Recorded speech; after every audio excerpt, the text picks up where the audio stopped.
Assalamualaikum warahmatullahi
hadir di masjid ini melaksanakan tuntutan iman kita kepadanya, melaksanakan sholat subuh. Mudah-mudahan ini bagian investasi dalam kebaikan kita yang manfaatnya. Bapak-bapak sekalian, insya Allah kita melakukan kajian sirah Nabawi kita yang tertunda beberapa saat. Insya Allah terakhir kita sudah membahas tentang dakwah Rasulullah SAW di awal-awal jahiliyah dakwah. Jadi kita sudah bahas bahwa 3 tahun pertama dari mulai beliau itu sampai dengan sekarang 3 tahun dia menjalankan dakwah secara rahasia atau sirriyah dakwah. Kemudian kita perlu mengambil sirah Nabawi, maka Rasulullah SAW kemudian berdakwah secara terang, mengumpulkan beberapa saya dan mengirim kepada Islam. Oleh karenanya, sejak Rasulullah SAW berdakwah secara terang, kemudian tantangan, bahkan penyiksaan, bahkan sahabat yang terbunuh dari musuh-musuh dakwah dari orang-orang muslim, orang-orang Quraisy itu semakin meningkat. Beliau tidak berasa penyiksaan, kemudian bahkan sahabat-sahabat yang adalah sahabat-sahabat dari kalangan duafa, mantan budak dan orang miskin itu mendapatkan penyiksaan yang jauh lebih kencang. Sehingga yang menyebabkan Allah SWT hampir tidak ada satu sahabat-sahabat Rasul dimulai kaum umat ini yang tidak mengalami penyiksaan. Bahkan tokoh besar sekali Abu Bakar Siddiq itu pernah berulang melakukan penyiksaan dengan orang-orang Quraisy ketika beliau dihukum di sekitar Masjidil Haram dan kemudian sangat berkesan. Nah, atas ini kemudian Rasulullah SAW sangat kasihan melihat para pembunuh dan beliau kemudian menunjukkan pergilah kalian semua ke Habasyah, karena di sana ada seorang raja yang tidak ada satupun rakyat manusia yang ada dalam wilayah kekuasaannya kecuali diperlakukan sana.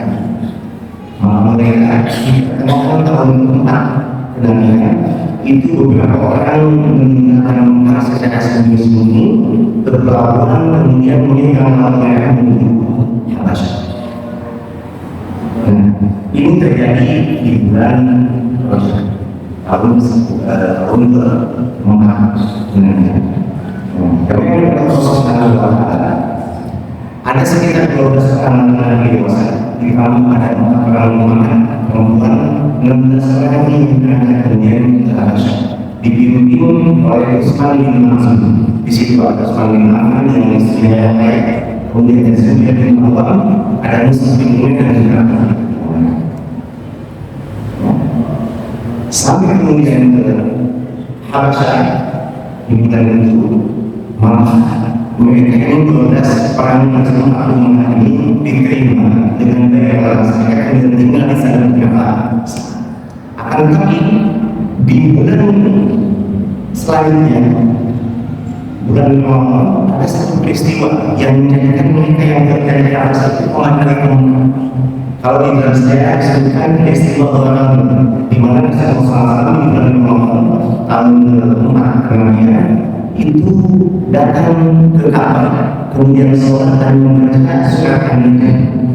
Pada saat itu orang Quraisy melihat dan menyaksikan apa yang diucapkan oleh Rasulullah, menyimak bacaan tersebut, dan mereka semua dengan dengan bahasa Al-Quran surat An-Najm ini, dan kemudian mereka semua juga dengan Al-Quran maknanya.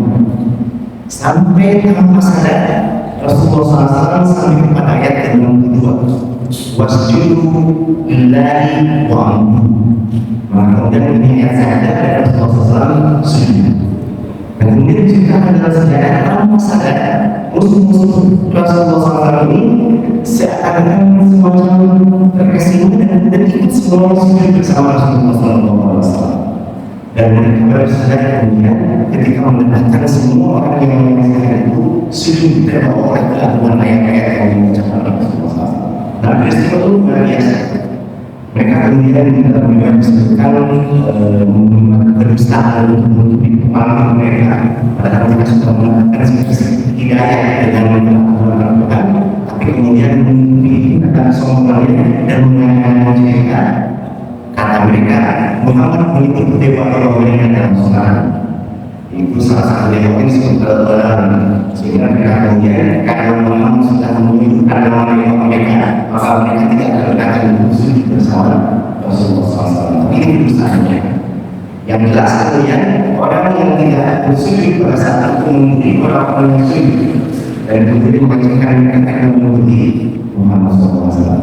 Nah, kalian ini yang menamakan Allah Subhanahu wa Ta'ala, kabar bahwa orang-orang yang itu sujud di belakang Rasulullah dari ayat yang membaca surat An-Najm ayat 62 itu yang menyebabkan kehabasan. Yang mereka rasakan, tapi dengan susah yang berbeda, biasa. Mereka mendapatkan bahwa tokoh-tokoh Quraisy sudah pada masuk Islam dan itu sempat bersama Rasulullah SAW di Ka'bah. Maka ada bulan Syawal, beberapa orang, 12 orang bersama dengan kemudian kembali dari Habasyah menyuruh lagi ke Mekah.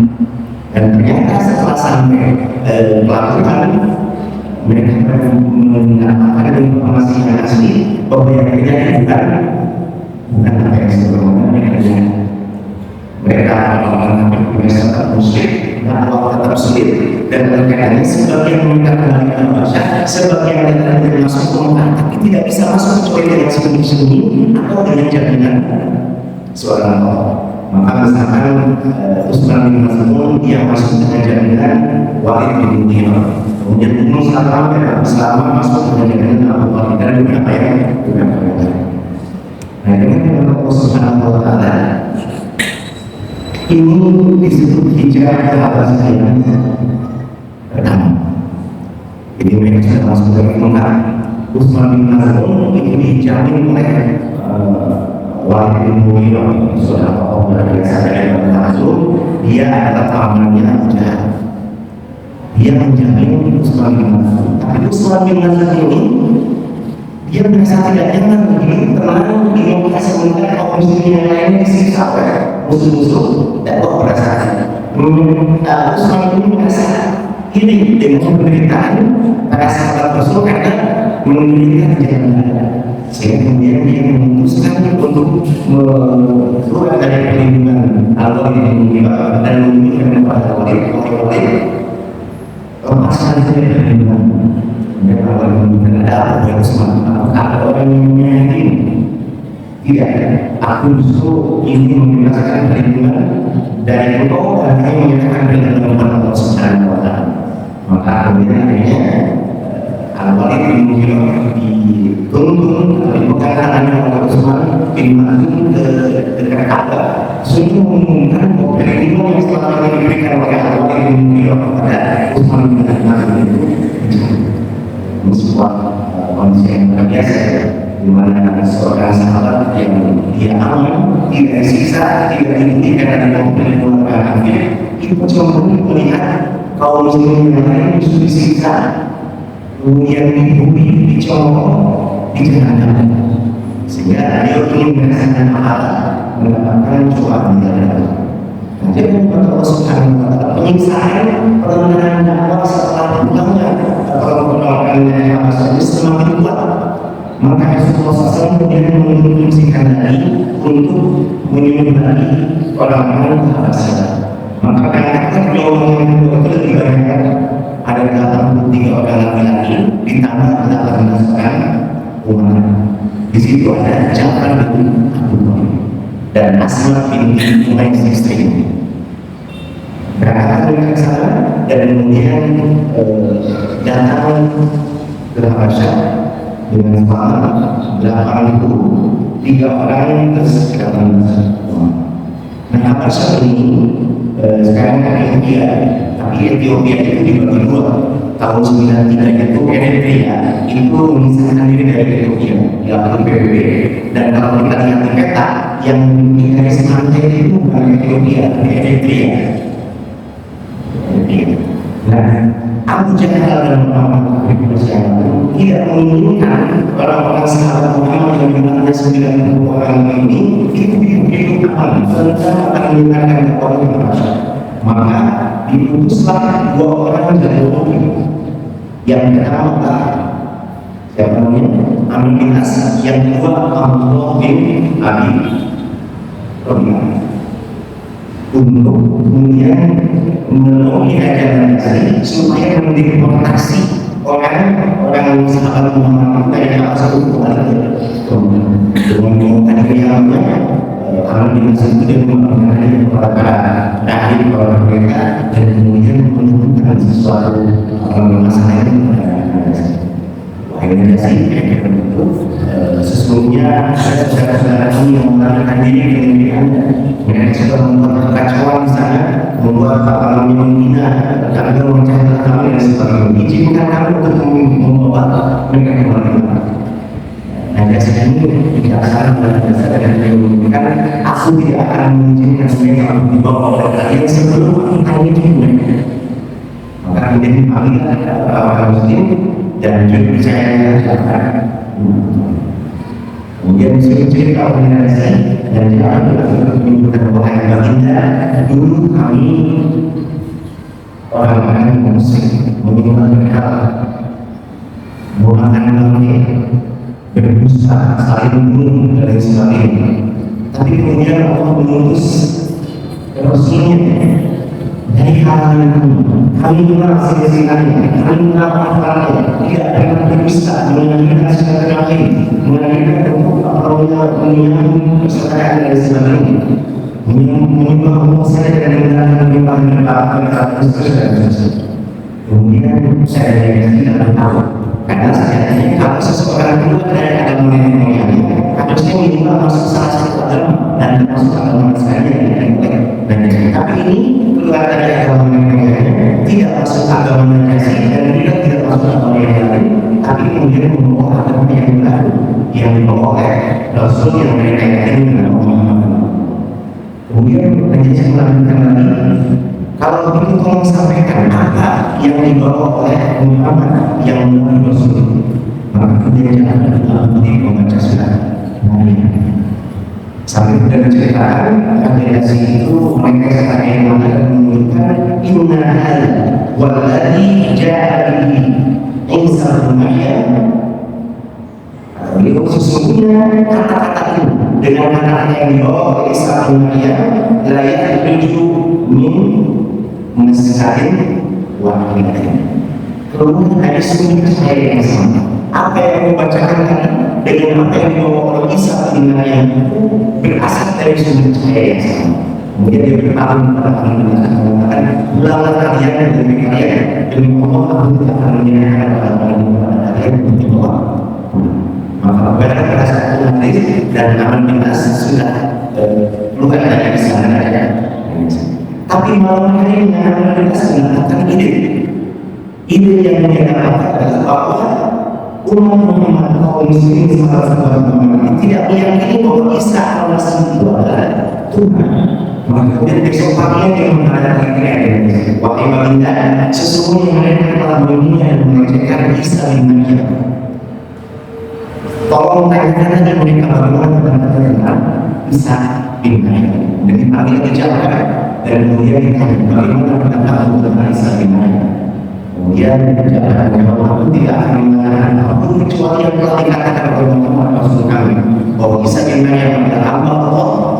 Kemudian putusannya yang dilahirkan oleh relawan yang namanya Bunda Maria, dan kemudian dia adalah kalimat Allah Subhanahu wa Ta'ala dan mewakili sebenarnya Muhammad.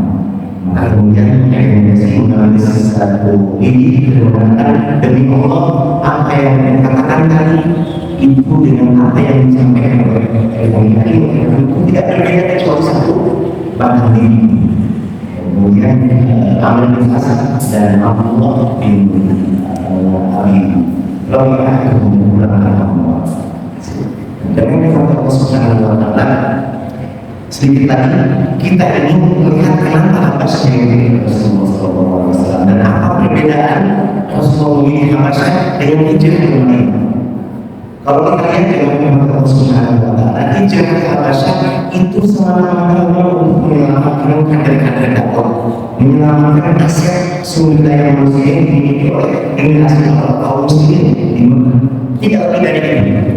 Jadi Rasulullah SAW dengan pengetahuannya yang luas tentang geopolitik, tentang kondisi di dunia dan sekalipun itu mengetahui bahwa Habasyah itu ada seorang raja yang adil, beragama Nasrani yang kemudian tidak satu dengan Islam. Dan oleh karenanya dia berharap kaum muslimin yang tidak ada di Habasyah itu mendapatkan keamanan dalam lingkungan mereka.